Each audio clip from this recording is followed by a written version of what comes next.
poppin' YouTube? It's your boy AJ Reed coming back at y'all with another video.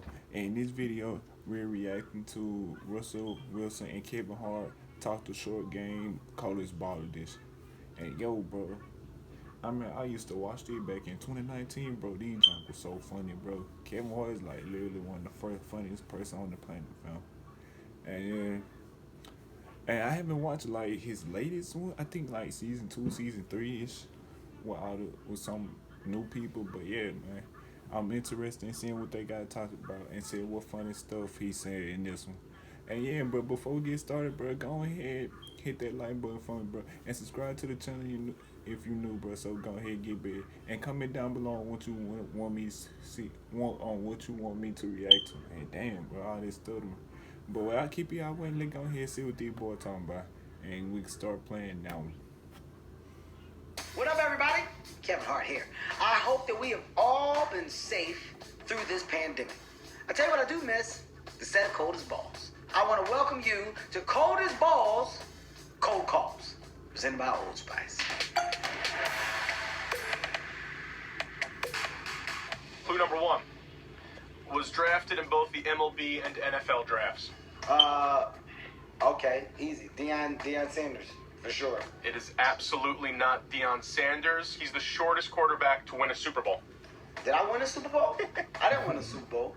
Has played his whole career with the same team. Joe Montana. Joe Montana. Has appeared on the cover of the Wheaties box. Oh, Jesse Lyman. Let's bring him on in. It's got to be Jesse Lyman. What up, Kev? Russell. It took you that Wilson. long. I should have had that, Russell. And I should remove that Eagles helmet behind you right there. First of all, Russell, that is an authentic one-of-one Eagles helmet that was worn by one of the best punters to ever play the game. First of all, Joe Montana, he played on different teams, man. Okay, what's your problem? Are you here to pick a fight with me? I win the fight. Why you coming in so hot? Joe Montana, he played on different teams, man. What is your deal, man? We just starting a cold call off, for God's sakes. I'm ready for the cold call. First things first, what have you been doing to stay active, keep your mind clear through these 2.5 months, Hey, bro, almost 3 months? It's been crazy, man. You know, C's pregnant, so that's the first thing. We've been going to these doctor's appointments, and I can't even go in the room sometimes just because of the whole process. So that's been interesting. But, you know, just been training, you know what I mean? You know what I love? I'm looking to train with you. I'm waiting for you to come be my slot receiver. The day that you do that, it'll be the day that you add more Super Bowls to you. All right, dude. How many months is she? She's 8 months now. So. Okay, so you're in front. You're in front of me then. Nico's about 6. So, you know, we getting real snappy over here. I say I'm sick of you using this baby as an excuse. C told me early on she was 2 months pregnant, right? And you know, I'm trying to. It's Friday night, it's date night. We're trying to, you know, come home the right way. You feel me? Yeah. And so, anyways, I'm getting all dressed up, ready, prepared, you know, everything else. She says, "Hey, I'm gonna wear my Uggs," you know. And then she says, "My feet hurt, so I wanted to finish the night strong." So I said, "You know what? I'm gonna rub your feet for the rest of the night." Well, when I tell my wife, I go, I'm a dime. At the end of the day, you got a dime piece, okay? And that's what I tell her. So maybe I need to change it up a little bit, get a little more romantic, because that's what I'm You didn't change it up. I'm going to put a hidden camera in your house. I want to see you and Steph Curry angry. I'm willing to bet it's some to see. Oh, we get hot. You strike me as this guy. I said, go do it. Exactly. Time to pay some bills. This episode of Cold Calls has been brought to you by Old Spice Sea Spray Anti-Perspirant Deodorant. That's right, Sea Spray. Get you some. I got mine. Go ahead Thanks, and get y'all Russ. some sea Let's spray. get into sports, man. One of the most amazing things about you is that you had the choice to play baseball or play football. Let's talk about the decision to play football over baseball. But the reality is that it was also one of the hardest decisions I had to make. I was an All-American in baseball, so out of high school, I got calls in the late first, second, and beginning of the second round. I turned it down. I wanted 1.5 million, or I wasn't going to go. So I got offered like 1.1, and I still turned it down. So my thought was, if it's meant for me, it's going to come back to me. Mm-hmm. No need to make a rush decision on it. And so I end up going to NC State, playing 2 sports and all that. As soon as I get to NC State, though, my dad gets sick. And so he gets sick, he has diabetes, has to get his leg amputated. And that was a tough time for me in my life, spiritually, emotionally. And honestly, that made me become a man. Okay. I got drafted June 8th, 2010. The next day, my dad passed away June 9th, 2010. So the highest of the high to the lowest of the low, just like that. Just like and that. that was heavy on me because I had to take control of my own career, my own life, my own destiny, and make the decisions that I needed to make.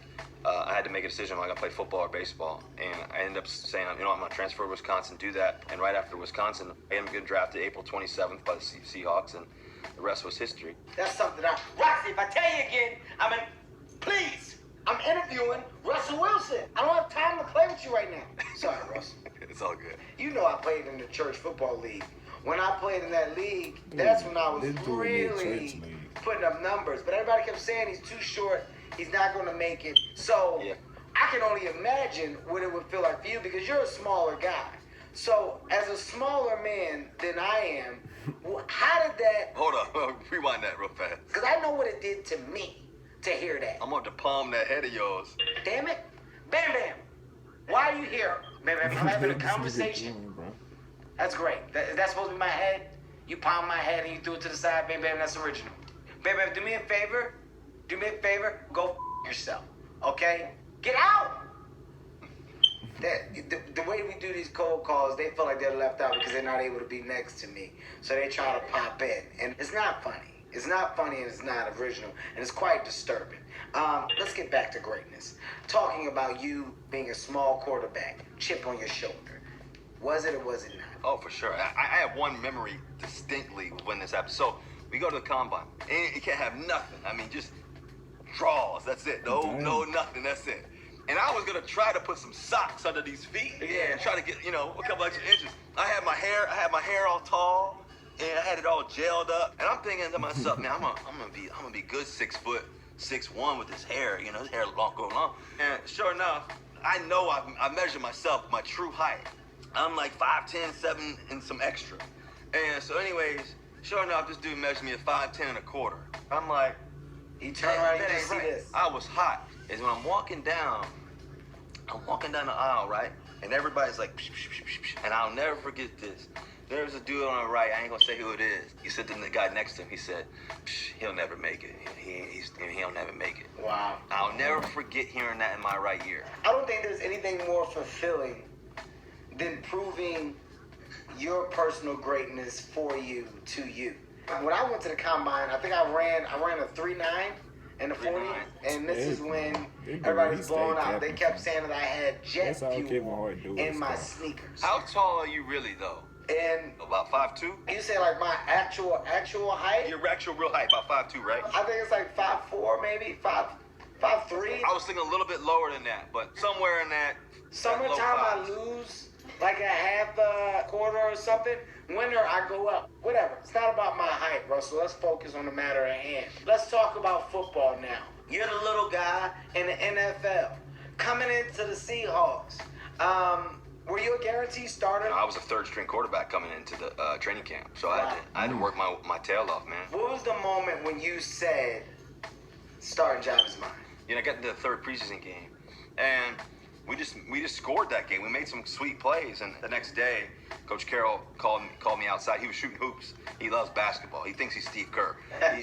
He called me outside. He said, "Hey, listen, I want to talk to you." I'm like, "What's up?" He goes, "You're going to be our new franchise quarterback." Wow. And I just started thinking about my dad. I started thinking about all the stuff I've been through in my life, all the hard work, and it all came real. It all came to fruition. Wow. Ever since I was young, I always kind of wrote out what was going to happen. I always wrote out my goals. And that gives me direction. You know, Daryl and Bam Bam, this is what you should have been in here listening to. That you wanna palm a guy's head, Bam Bam, but you don't want to listen to this. Daryl, you want to sit up here and tap in and play your games all the time. What do you have to say about that? Bam Bam. Bam Bam. Bam, get off my head. Baby, stop playing, man. Stop. I'm trying to talk to you about life. Bam Bam, let him go, man. That's funny to you? Get your out. All right, Russ. Let's go back to the Super Bowl. Let's go back to the infamous play where the world questioned. Can we go back to the first Super Bowl? No. Okay, all right. No, we can't go back to the first Super Bowl. That's the easy conversation. After a moment like this, what was your locker room stance That was a heavy time, man. You don't really know what to say. We knew we could go win the Super Bowl. We knew we were gonna go win it. All that kind of changed in that moment, and I remember going on my walk to the media and having to go down there, and I was like, what am I gonna say? I don't even know. Like, you know, for me, everybody deals with things differently. I know for me, I wasn't gonna let that define my career. I was gonna do everything I could to, you know, come back stronger and come back. And to be honest with you, the next year was one of the toughest years, to be honest with you, because you had to deal with all the scrutiny, all the tough pain, and everything that you dream for and hope for. It's not always going to work the way that you want it to or foresee it to work. In a perfect world, how many years you have left to play? Yeah, for me, I think I can go, you know, 13 to 15. Great number. So dude, we're in our homes. Is there a keepsake that you can show me? Memorabilia? It's in my gym right now, memorabilia. Well, then you can say no, Kev, not here. Well, let me show you what I have. That's an MVP trophy of mine. I'll make sure I keep it right there so that as we do this, you can always see it. But I have up higher, I can't tilt this up from the Christian leagues that I played in. My Super Bowl ring's somewhere over there, too, but I don't know Tomato, what that tomato. is. Tomato, It's over tomato. there. We don't need to compare the two. I think they're of the same, you know? Yeah. I know what Joe's going to ask me. They not And, you know, look, they've never given a celebrity game award or like the GOAT of celebrity games. Yeah, they got no category for you in comedians and short comedians. I'm not throwing it out there. I'm just saying, if you wanted to make it a thing, we can make it a thing. Couple stipulations, though. The first one, though, is taking that helmet and making sure that is gone next time we talk. When people say birds and they go a Seahawk or an eagle, which one do people gravitate towards? The eagle. Seahawks are some of the stupidest birds alive. Everybody knows that. Remember that story I told you when I was walking down the aisle? You one of those folks. That's what I hear now. I'm gonna have you on my shoulder right here. So Kev, I know you pride yourself on all these sports stats, and I know you got that ugly Eagles helmet right behind you over there that's hurting my heart. But listen, let's see if you know any stats about me. What position do I play in baseball, Kev? Easy. Outfielder. No. Second base. Second base. That's what I was going to say. You writing that down? That's first one's wrong. Yeah, second base. Thank you, fellas. Hey, man. You and Dad, I told y'all stop with the notes, man. There is no tub. There are no consequences. So, Kev, tell me what my middle name is. Thor. Thorntime. Thorntime, good, relatively close. Yes. Carrington, Philadelphia. Carrington. Oh, first you have name. a very established name. So what rapper, Kev, used my name in a song? Easy. Vanilla Ice. No, relatively close. Eminem. Eminem. Ain't this about it? I knew it was Eminem.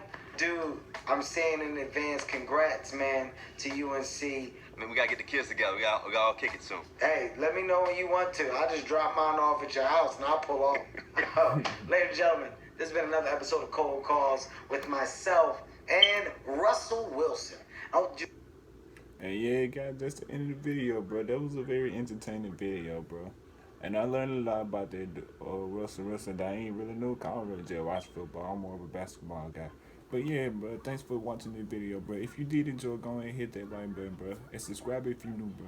And with that said, I'm out.